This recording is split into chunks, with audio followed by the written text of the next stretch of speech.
E aproximando-se dele um escriba, disse-lhe: Mestre, aonde quer que fores, eu te seguirei. E disse Jesus: As raposas têm covis, as aves do céu têm ninhos, mas o Filho do Homem não tem onde reclinar a cabeça. E outro de seus discípulos lhe disse: Senhor, permita-me que primeiramente eu vá sepultar meu pai. Jesus, porém, lhe disse: Segue-me e deixa os mortos sepultar os mortos. Sabe o que ele está falando aqui, meu amado? Morreu. Morreu. Acabou. É enquanto está vivo, meu amado. A hora é essa. Antes que a morte venha de surpresa, a hora é essa. Estamos lendo Mateus, capítulo 8. Estamos aqui no verso número 23. E entrando ele no barco, seus discípulos o seguiram. E eis que no mar se levantou uma tempestade tão grande que o barco era coberto pelas ondas. Ele, porém, estava dormindo. E os seus discípulos, aproximando-se, o despertaram, dizendo: Senhor, salva-nos, que perecemos. E ele disse-lhes: Por que temeis, homens de pouca fé? E então levantou-se, repreendeu os ventos e o mar, e seguiu-se em grande bonança. E aqueles homens se maravilharam, dizendo: Que homem é este, que até os ventos e o mar lhe obedecem? Jesus estava mostrando para eles, meu amado, daqui desse trecho se tira tanta mensagem poderosa. Desse trecho se tira tanta mensagem comovente para mexer com o coração das pessoas e deixar as pessoas mais suscetíveis a Semíramis. Mas tira tantas fábulas dessa passagem. Tira-se tantas fábulas dessa passagem que você já viu, que você nem imagina. Mas isso aqui não é nada. Isso aqui apenas é um detalhe bobo. Jesus está mostrando para aquele povo acostumado em ver para crer que ele era realmente Deus. Só isso. Tira-se... Jesus está dormindo no seu barco. Acorda, Jesus. Ainda fala tanta heresia. Jesus não dorme não, meu amado.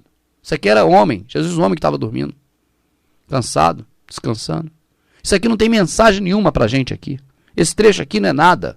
Isso aqui era para o judeu, na época, acreditar nele, que ele era Deus.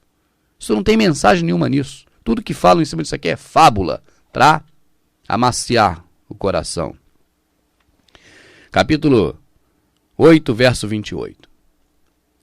E tendo chegado a outra banda, a província dos Gerzenos, saíram-lhe ao encontro 2 endemoniados, vindos dos sepulcros, tão ferozes, eram que ninguém podia passar por aquele caminho.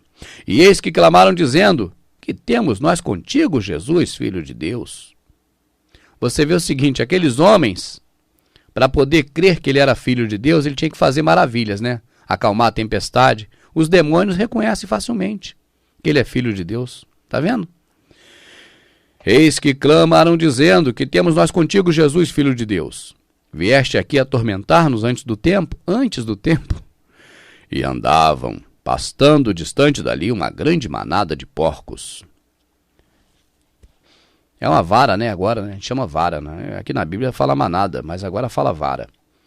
É o coletivo de porcos. E os demônios rogaram-lhe, dizendo: Se nos expulsas, permite-nos. Deixa eu fazer a voz do demônio aqui. Se nos expulsas, permite-nos que entremos naquela manada de porcos. Eu não sei fazer dublagem não, viu? Fui um demônio muito ruim aqui. Deus me livre, estou brincando. Isso para lá. E ele lhes disse: Ide. E saindo eles, se introduziram na manada dos porcos. E eis que toda aquela manada de porcos se precipitou no mar, por um despenhadeiro, e morreram nas águas. Os porqueiros fugiram. Os porqueiros é quem cuida dos porcos, deve ser, né? Os porqueiros fugiram com medo. Que isso, cara. E, pensou, você tá cuidando dos porcos, daqui a pouco vira um monte de demônio na sua frente? Sai correndo, né? Não tem jeito. E eis que toda aquela cidade saiu ao encontro de Jesus e, vendo, rogaram-lhe que se retirasse dos seus termos. Com medo. Não quero mais porco demônio aqui não, vai acabar com nossas porqueiras todas. Vamos em frente, meu amado. É para rir não, é sério. Capítulo número 9 de Mateus, Estamos aqui no Velho Testamento. Quando Jesus morrer, aí é Novo Testamento. E entrando no barco, passou para outra banda, e chegou à sua cidade. E eis que lhe trouxeram um paralítico deitado numa cama. E Jesus, vendo a fé deles, disse ao paralítico: Filho, tem bom ânimo, perdoados te são os teus pecados. E eis que alguns dos escribas diziam entre si: blasfêmia.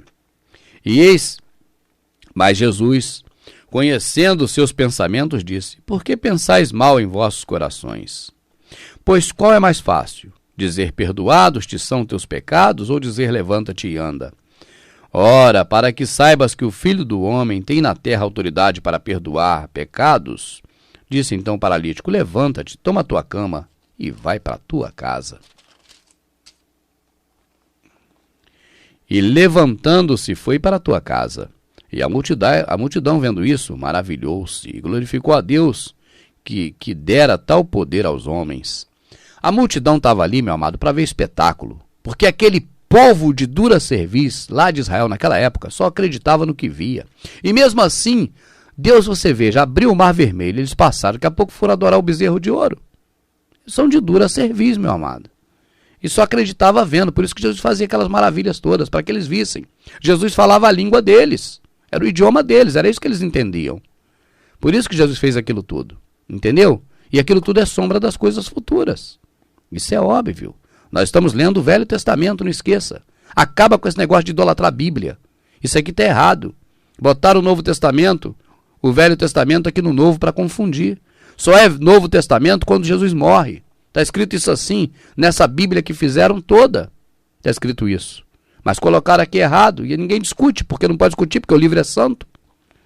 É um livro que é mais do que Jesus para uns, porque defendem que o livro é a palavra, enquanto o próprio livro diz que a palavra é Jesus. Vai entender. Agora no capítulo número 9, verso número 9. E Jesus, passando adiante dali, viu assentado na alfândega um homem chamado Mateus. Era cobrador de impostos, Mateus, né? Trabalhava na alfândega. E disse-lhe: segue-me. E ele, levantando-se, o seguiu. Mateus foi seguir Jesus e continuou sendo o cara do dinheiro da alfândega? Não. Novo Testamento. Aliança de Cristo é renúncia. Sim, ele estava no Velho Testamento ainda, mas era a transição para o Novo. Eles já estavam trabalhando. Jesus estava fazendo tudo já para implementar a nova aliança. Tanto que João Batista chegou lá atrás, quando nós começamos a ler, já preparando o caminho para a nova aliança. Você está entendendo? Eles estão preparando a nova aliança. Mas estão no Velho Testamento ainda. Por isso que Mateus já entendeu o chamado da nova aliança. A nova aliança, a aliança da graça, é renúncia. Mateus renunciou ao seu dinheiro, era rico, e foi servir a Jesus. Foi ser pobre à vista dos homens. Existe alguma coisa diferente com os dias de hoje? Aceita-se Jesus e fica-se rico? Alguns muito ricos. Jesus, passando adiante dali, viu assentado na alfândega um homem chamado Mateus, e disse-lhe: segue-me. E ele, levantando-se, o seguiu. E aconteceu que, estando ele em casa, sentado à mesa, chegaram muitos publicanos e pecadores, e sentaram-se juntamente com Jesus e seus discípulos. E os fariseus, vendo isso, disseram aos seus discípulos: por que come o vosso mestre com publicanos e pecadores? Jesus, porém, ouvindo isso, disse-lhe: não necessita de médico os sãos, mas sim os doentes. Ide, porém, e aprendei o que significa misericórdia. Peraí.